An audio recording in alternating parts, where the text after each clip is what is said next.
up guys, welcome to the video. This is Josh or Milky, and in today's video we're going to be talking about Winged Scarab. In the past few leagues there has been a guaranteed way to print Winged Scarabs. That is, you use the Horta crafting station, the harvest crafting device, to add an enchant to your maps. This means that sextant charges are not consumed. And in patch 3.21 they removed this. Well, they didn't remove it, but they made it so it was only a 50% chance.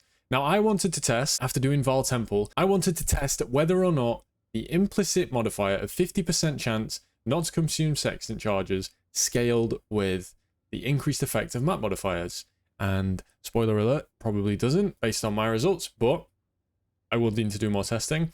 But it was an interesting test and the money is almost guaranteed. So I wanted to share this with you guys because the prices right now are pretty in your favor. They're pretty good, and Winged Scarabs are always something people want to mess around with. So why not make more of them? So let's get into the video and talk about what I did. So here we are as usual in the Atlas planner from Maxroll, and we went with a wandering path tree. And the reason I actually tested it this way is, as I said, I thought these modifiers might impact the implicit mod because they do on the Val Temple. If that was true, then you would have 60% increased effect of your modifiers on your maps, which would mean that 50% would be scaled to 80%. And if you run the numbers, that would mean on average about 80 maps before you run out of sextant. I didn't last 80 maps, I lasted 33. Now for the mathematicians among you, you'll see pretty quickly that that probably means, if I got average luck, that it was 50-50, right? And because 50% of the time they're not consumed, I should get double the amount of maps. So 33, almost there. So I'm going to go out on a limb and say this isn't how it works. This doesn't work because the enchant isn't actually on the map. It's like applied to the map before or something like that. Some weird rules. But either way, Wandering Path is still fine with this. People actually did Wandering Path with this last league. And the reason for that is because you get all these effects. You get all the effective modifiers, which is still good for the harvest. You get duplication, which is really good for those Conqueror maps that we're going to get. And you also get adjacent maps. So you can farm a lot of maps doing this. Now, harvest goes very well with Wandering Path. You'll know yesterday, if you saw the Val Temple video, that harvest doesn't suffer too much without its notables. So very good. I went with Dance of Destruction. I just thought these monsters might be a bit tanky, really. But it turned out not to be the case. But I just went with Dance of Destruction. I didn't care about dying. My character's got like 2.7k life or something. I'm specialized into dying, if you're familiar with current memes. But I also went with Shrines, just to give me a bit more power. And Quant, of course, Maps. And that's it for the tree. Now let's talk about the strategy itself. So first of all, the most important thing to know is that we're running City Square. And why on earth are we doing that? Well, it's very important because of how this works. The first 3 possessed monsters drop an additional Winged Scarab. Winged Scarabs are very expensive right now. They go for like 50c each, even more in bulk, making them a very good farm. You will guaranteed pull out at least 150 chaos if you were to sell them at the bare minimum. But if you sell them in bulk, then we could go up to maybe 200 chaos per map, guaranteed. And this thing, we'll get into how much it costs later. But the reason we're running City Square is because with Wandering Path, you cannot use Seance. You cannot have up to 5 rare monsters in each of your maps possessed. So how do we get the possessed mobs? Well, it's kind of annoying. I'm going to keep it real. You have to roll the maps so that your unique bosses are possessed. There are 3 bosses in City Square, meaning 3 mobs are possessed, 3 Winged Scarabs. That's how we did it. It's a 1 in 13 on average to roll this on any map with a Chaos Orb or in a Scour Alk. So you can I have factored that into the price, but that's why we're running City Square. It would work on any 3 boss map, but City Square is just really nice. Polished Scarabs for our growing hordes. You could use Gilded. Polished is absolutely fine. Map, we just use Quant. There's nothing else really. Then we add final map boss in each map drops an additional Conqueror map. This only works for 1, even though there are 3 bosses. You only get 1 map. However, 37% chance to be duplicated. This is of course assuming you do enough maps to realize the odds. I could quite conservatively say, you know, 50 for the map, and then 1.37 times that is roughly 70c. There is a bit of math in there, but that is how it works in the long term. Short term, obviously, it's not going to be the same. Sacred Grove, we need to guarantee our Sacred Grove. You could do this with the map device. You could guarantee this every map if you could find another compass to swap with it. I couldn't. And then Life Force dropped by Harvest Monsters duplicated. Get double the amount of Life Force, double the amount of monies. And you want to force them to be yellow as often as possible because you have to spend 2,500 yellow Life Force every map to get this enchant on the map. And it also means that you're going to pull out a lot more in sustain, and yellow is also the most valuable. Brilliant. Then blue altars. This is because you want to kill all the mobs in the map, spawn all the altars, get all the quant altars, and get as much life force as possible. So that's the tree. That's the strategy. We'll go into game now and I'll show you a quick map run through and then we'll get into the result. Okay, let's go on a quick map walkthrough. I do have one compass remaining, so there is a chance that this is the last map. Obviously, before each map, you're going to have to come here and then chant with 50% chance not to consume. Because I'm on my last ones, I'm doing it one at a time just in case I run out. Using polished, you could use gilded, you could use whatever you want. You could even use winged, but I would not recommend it. Did we survive? No, we consumed. So that is it. Our compasses have run out. We'll see just how many maps we ended up getting. I think it's close to about 40. We'll see at the end. But for each of these maps, the first thing I'm going to do always is run to the center, kill the boss. These maps in general are pretty scary. Especially for my little old 2.7k HP build. So forgive me if I die. It's very likely.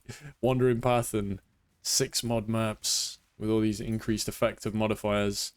Plus all the blue altars equals a very dead Milky sometimes. But I'll try and survive just for you guys. So duplicated scarabs here. We got some duplicated currency. What you are looking for from these is of course quantity and rarity. To quantity to scale those life force amounts that come from the harvest monsters. We are getting quite unlucky on this one. We're only getting the duplication nodes. Survived. For my build, I did end up just going with the lightning arrow build. I wanted something that's pretty snappy because I'm going to be getting ready for Torchlight real soon, so I wanted to play something where I could just kind of min-max as I go. It's pretty tame right now. I'm actually using a 2-flask Mage Blood. I know, can you believe it? A 2-flask Mage Blood in 2023. We're on what I would describe as a poverty gear, but we're making it work. We're zooming. The build's pretty good. We're nice and fast. I do an insane amount of damage. This build's really fun to play. Perma Rage. Berserk always up. Real nice. So for these, pick yellow. If there's more seeds on the other plots, pick those. If I die, as I say, all these map mods plus the blue altars equals a very rippy encounter, but hopefully we can live even with these Nova projectiles, meaning we can't hit the mobs if we tried. What we got? 1 bristle matron or 2 vultures. Easy selection. We're going for the vultures.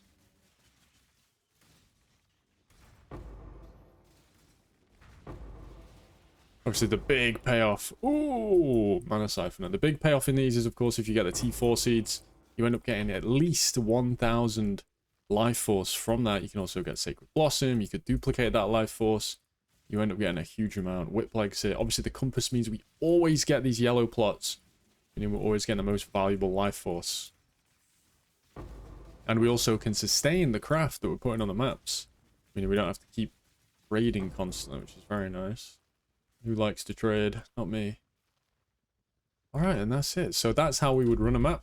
We'll go into the results and whatnot and see just how well we did. So we're on this page with the results. Now I should note that this yellow life force, I started with 5 maps worth of yellow life force. So I over-sustained enough to pay for the remainder of my maps and then made 28.7k, as well as 14.5k blue life force and 10.6k purple. We also then got 10 full sets of Conqueror maps, as well as 5 additional. And then total, we got 99 Winged Scarabs. That means we did 33 maps. On average, you're going to get 96. I got lucky by 1 map, meaning I got 99. So this is like the important loot, miscellaneous loot that you're going to get as you go. You're going to get a lot of maps, which are sellable. I haven't included them in this wrap-up, but they are sellable. Things like Awakened Sextants, easily sellable. Miscellaneous currency, again, easily sellable. Things like this. I haven't included any of this in the calculation. I'm only going off the absolute guaranteed profits you'll get from doing this. So that's how this loot looks. It's pretty straightforward, right? You're not getting all that much. But let's look in the spreadsheet. Let's get it in front of us and let's see if we can work out how this all works. So here we are in the spreadsheet, and do not be alarmed. It's pretty high investment, but it's pretty guaranteed returns, and we'll talk about why in just a second. The Sacred Grove, the Yellow Seeds, the Conqueror Map, and the Winged Scarab Compass set us back roughly 25 divines, and then the life force to pay for the maps set us back roughly 10. So we're at 34 divines there, and then the Possessed Spirit mod took us up to about a 37.9 divine investment. And then we returned, if you look on the right there, Yellow Life Force equating to 14.8 divines, Conqueror Maps 11, Winged Scarabs 22.5, Red and Blue Life Force 2.4 divines, which meant for a return of 50.7 divines. So 50.7 returned meant for a profit of 12.8 divines, 6.4 divines per hour. We only took 2 hours to do all of this. running the maps, buying everything. These don't take long. You saw from the preview, these really don't take long. Rolling the maps is pretty annoying. One thing you can do is use beasts and craft additional mods on the map. You can use exalts if you really wanted to, but you do want these maps to be as juicy as possible and to have the mod that unique monsters are possessed. So 12.8 divines, this was one outcome. Now I want to just go over here and we'll talk about this. What this is this is how much it costs for each of these things, and this is how much it costs per map. So this is this number divided by 32. This isn't my results, this is just some maths. This is how much it would be on average. So on average, it's going to cost you 9C to run the Sacred Grove Compass. It's going to cost you 18.5 for the yellow. You see how it goes. So on average, with this strategy, you're always going to spend 257 chaos per map. There are guaranteed returns though. You always get 3 Winged Scarabs, you always get 1.37 Conqueror Maps, and you always get a certain amount of life force. I did some averages and I got about 110 chaos of life force per map on average, which meant for an average return of 330 chaos.